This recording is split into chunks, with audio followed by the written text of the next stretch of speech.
तो hello friends, welcome back again to RDS vlog. इस वीडियो में आपको एक पूरी स्ट्रेटेजी हम बनाने वाले हैं आपके लिए, जिससे आपका जेई 2024 अच्छा जाए।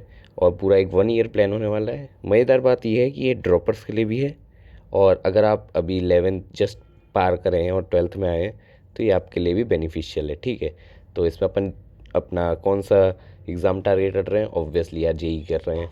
टाइम अपन पे अप्रॉक्स 365 डेज़ है, क्योंकि अभी जेई एडवांस 2023 नहीं हुआ है। ठीक है, तो अप्रॉक्स मान के चलते हैं। तो सबसे पहले तो क्वेश्चन आता है कि आप जेई एक साल में क्लियर कर भी सकते हैं कि नहीं। तो यस, इसका आंसर है एब्सोल्युटली आप कर सकते हैं। मैंने खुद के कर रखा है, और मेरे साथ भी स्कैम हो गया था 11th-12th में, जो कि मैंने आपको एक ऑलरेडी एक वीडियो में बताया है। फिर मैंने ड्रॉप लिया और मैंने जेई निकाल लिया, और मैंने आईआईटी गुवाहाटी से केमिकल इंजीनियरिंग में बीटेक करा है। तो आप डिटेल्स वगैरह देख सकते हैं मेरे चैनल पे, मैंने सब बता रखा है अपना ऑलरेडी, मेरे स्कोर वगैरह। ठीक है, अब मज़ेदार बात, अगर आप बोर्ड्स दे रहे हैं तो भी पॉसिबल है, ये चीज़ याद रखिएगा। और अगर आप ड्रॉपर हैं तो भी पॉसिबल है, कोई ऐसी बात नहीं है। ये स्ट्रेटजी बोर्ड वालों को और मेंस और एडवांस वालों को दोनों को कवर करके रखेगी। ठीक है, और याद रखिए हम क्या कितने मार्क्स टारगेट कर रहे हैं मिनिमम। तो ये है, मेंस में अपन 200 आउट ऑफ 300 टारगेट कर रहे हैं। इस पे आपका लगभग 99% शायद से बन जाना चाहिए। वो वेरी करता है वैसे तो आपकी शिफ्ट और उस पर, बट अप्रॉक्स इतने पे बन जाना चाहिए। और अपन एडवांस के लिए अप्रॉक्स मान लेते हैं कि 360 का पेपर है, तो आपको 150 नंबर लाने पड़ेंगे। तो आपका जो रैंक है वो अराउंड 5000 के कुछ आ जाएगा। ठीक है, और 90% तो ऑब्वियसली हम बोर्ड्स के लिए टारगेट करेंगे, बट आई वुड से 85% के ऊपर सब कुछ बढ़िया है। और वर्स्ट से वर्स्ट सिनेरियो में भी 75% तो आपके आ जाने चाहिए, क्योंकि ये मिनिमम एलिजिबिलिटी क्राइटेरिया है। ठीक है, अब आते हैं अपनी स्ट्रेटेजी के ऊपर। बेसिक स्ट्रेटेजी, अगर आप इन्हीं मार्क्स को डिवाइड करोगे तो आपको पता चलेगा फिज़िक्स में आपको सिर्फ 66 मार्क्स चाहिए। याद रखिए, यहाँ पे ये आउट ऑफ 100 है। ठीक है, 66 आउट ऑफ 100, 66 आउट ऑफ 100। ठीक है, और इसका टोटल आप लगभग 198 बनता है। मैंने 3 से डिविजिबल हो जाए इसलिए करा। ठीक है, तो अप्रॉक्सीमेटली ये हो गया। तो हो सकता है 66 मार्क्स आपको ज़्यादा लग रहा हो, क्योंकि आप कहोगे भैया ये तो बहुत ही ज़्यादा लग रहा है यार, 66% कैसे करेंगे हम। ठीक है, हो सकता है, बट मीन्स का लेवल जी एडवांस से काफ़ी ज़्यादा ईजी होता है, और इसमें यार रटने वाले क्वेश्चन बहुत ज़्यादा आ रहे हैं।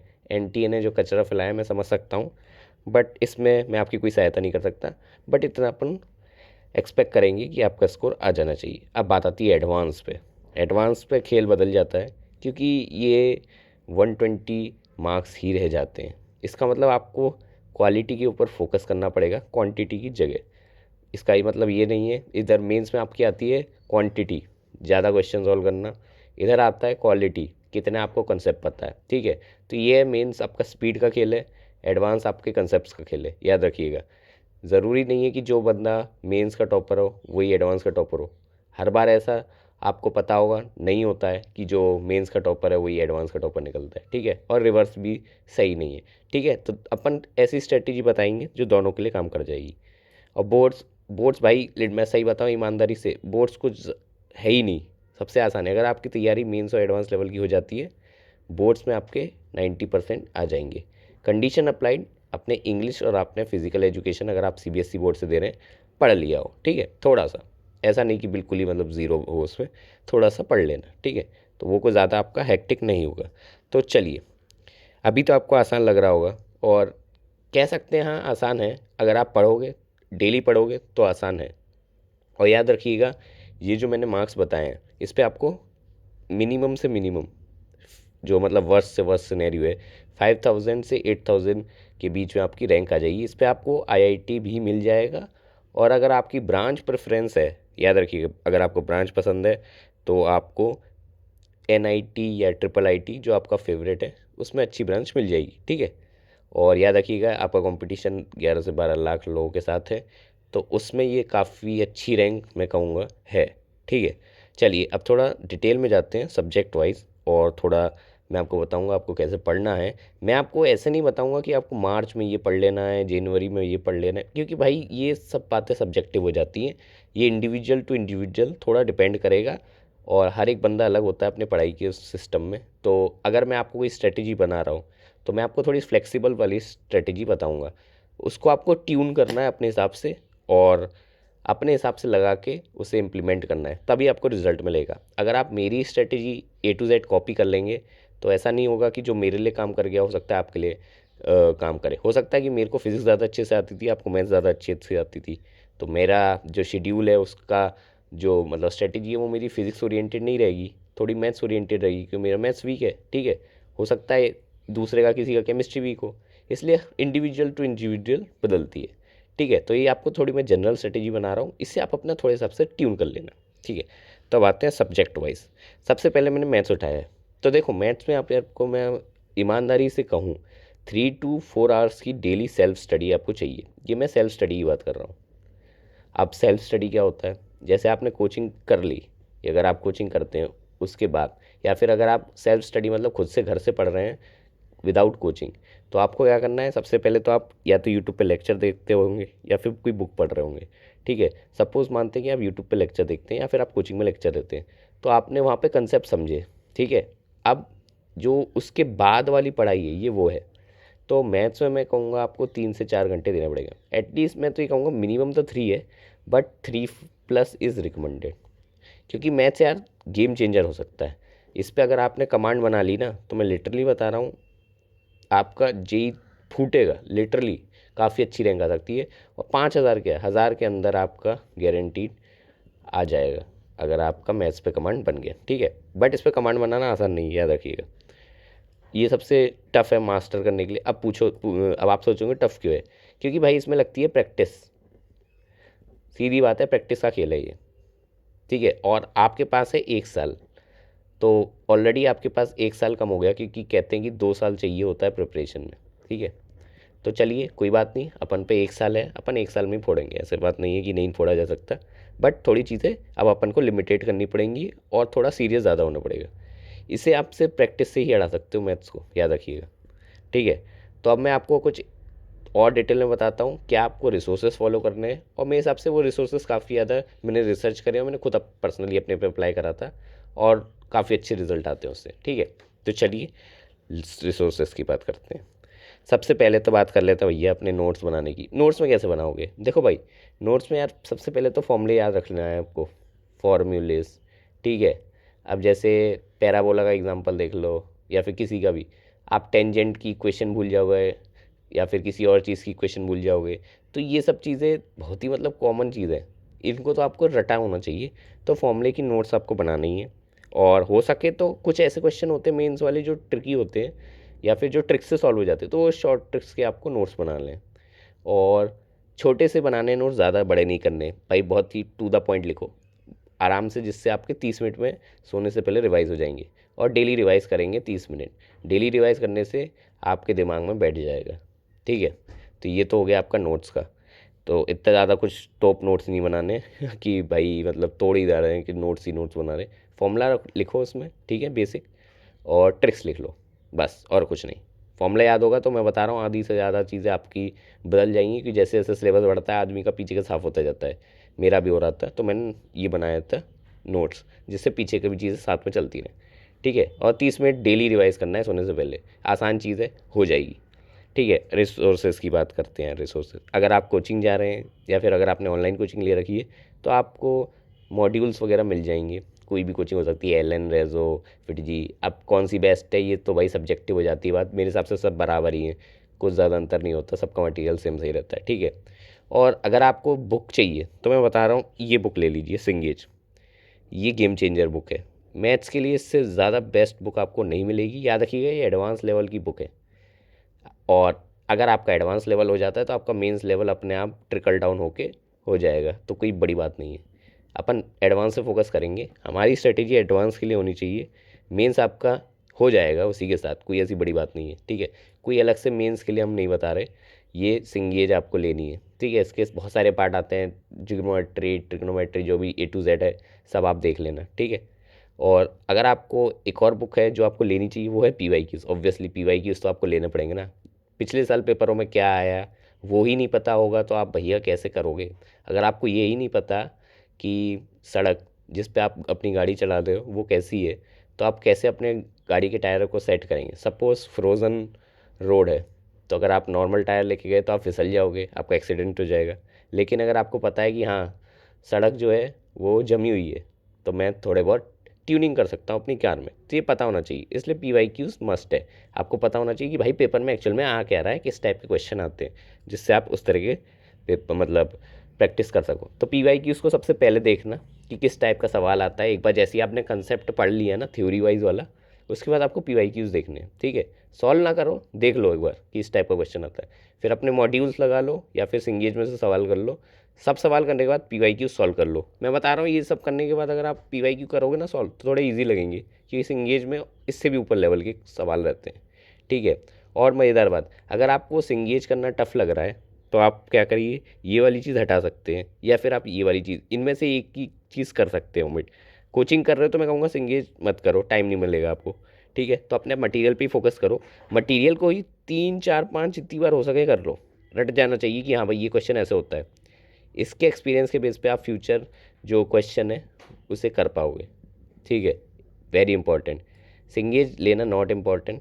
अगर आप ऑलरेडी कोचिंग मटेरियल कर रहे हैं तो इसका भार आप नहीं झेल पाएंगे। मैं बता रहा हूँ, अपना होमवर्क करिए जो कोचिंग में मिले, प्लस इन्हीं मॉड्यूल को फिर से कर लीजिए 3 4 5 बार, जितनी बार हो सके।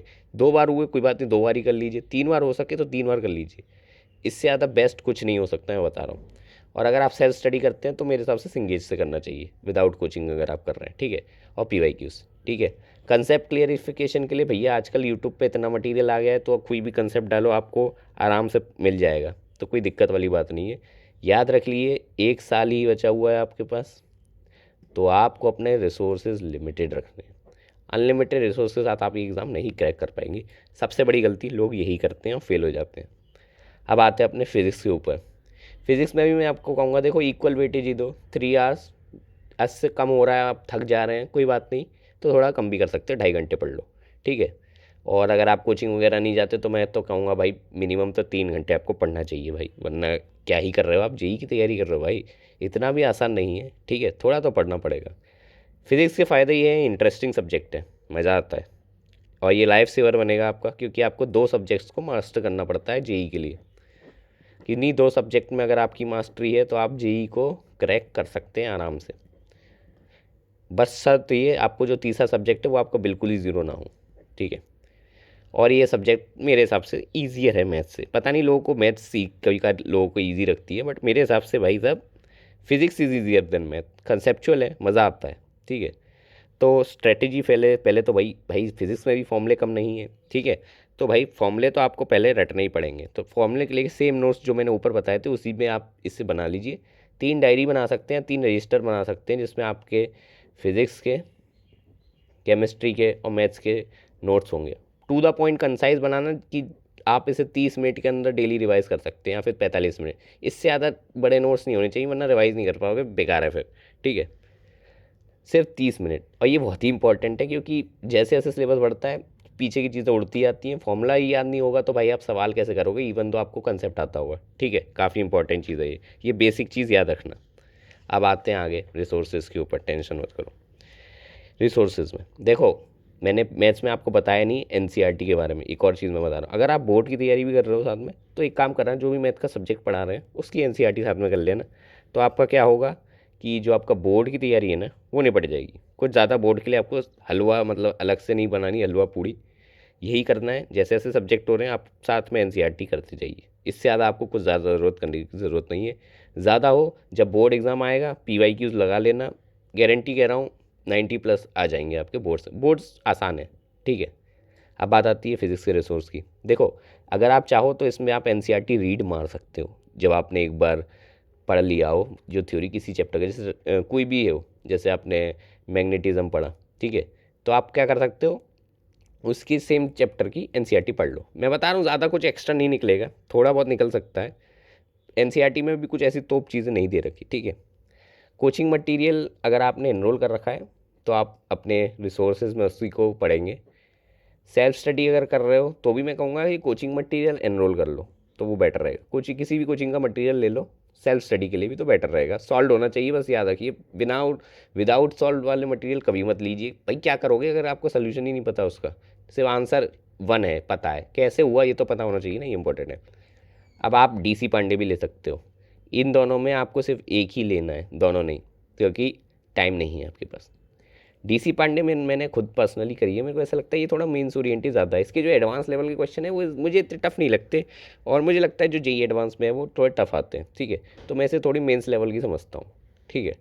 और ये 2 बुक जो मैं बता रहा हूँ ये आपको लेनी लेनी है, ठीक है। तो यहाँ पे अपन ऊपर प्रेफरेंस लेंगे कोचिंग मटेरियल पे, जिसको आपको फिर से कर लेना है 2-3 बार, 1-2-3 जितनी बार भी आप करोगे आपका हो जाएगा।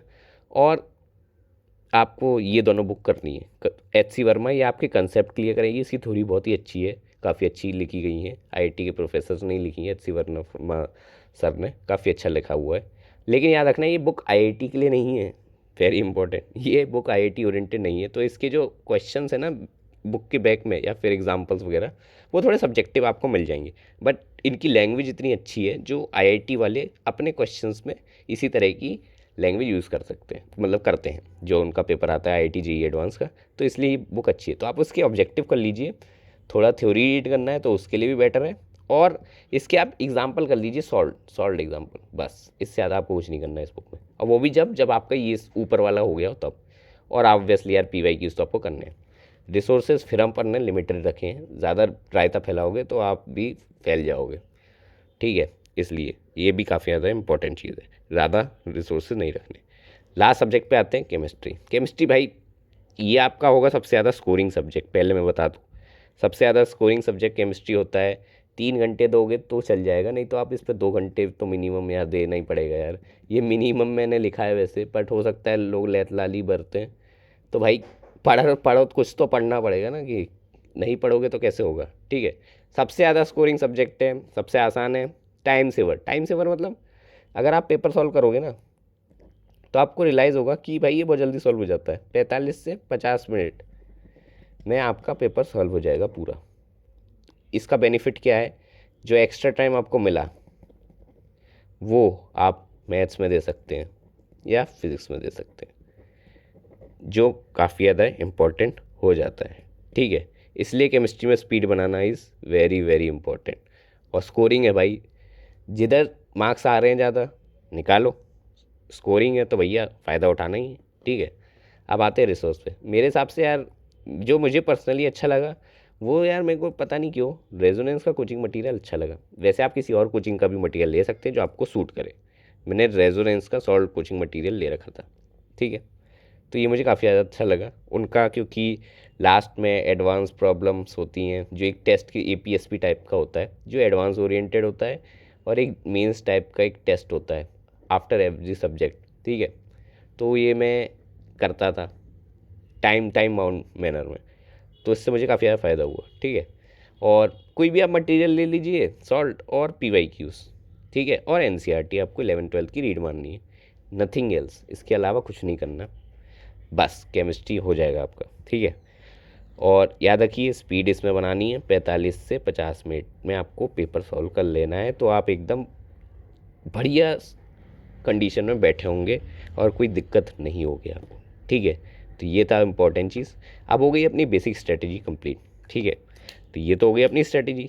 अब बात आती है कि भाई साहब स्ट्रेटजी को फॉलो कैसे करें। देखो अब ऐसे आप ट्यूब कर लो, किस महीने में कैसे क्या पढ़ना है। मैंने तो ये कर रखा है कि तीनों सब्जेक्ट आपको डेली पढ़ने हैं, और यही बेस्ट होता है, तीनों आप डेली पढ़ो। ऐसा मत करो कि मतलब 2 सब्जेक्ट एक दिन में पढ़ रहे हो, ठीक है कुछ लोग करते हैं, बट मेरा मानना है कि तीनों सब्जेक्ट के आप टच में रहने चाहिए। कोचिंग लगा रखी है तो आपको ऑब्वियसली होमवर्क वगैरह मिलता रहेगा, कंसेप्ट वगैरह क्लियर होते रहेंगे आपके, तो उसके साथ आपको ये पढ़ना ही पढ़ना है, ठीक है। कोचिंग याद रखो, कोचिंग जो कर रहे हैं उन्हें और रिसोर्स लिमिटेड रखना है। जो बुक मैंने बताई है, जो उससे मस्त लिखी है बस वही लेनी है इस वीडियो में, और कुछ नहीं लेना, ठीक है। सेल्फ स्टडी कर रहे हो तो हाँ ऑब्वियसली आपको एक बुक की ज़रूरत पड़ेगी, जो मैंने इसमें बता दी है, ठीक है। अब आपको एक ट्रिक बताता हूँ जो आपके मार्क्स सब सच में इम्प्रूव करेगी, सही सुना आपने, ठीक है। अब आपको अपने फ़ोन पर ले चलता हूँ, तो ठीक है।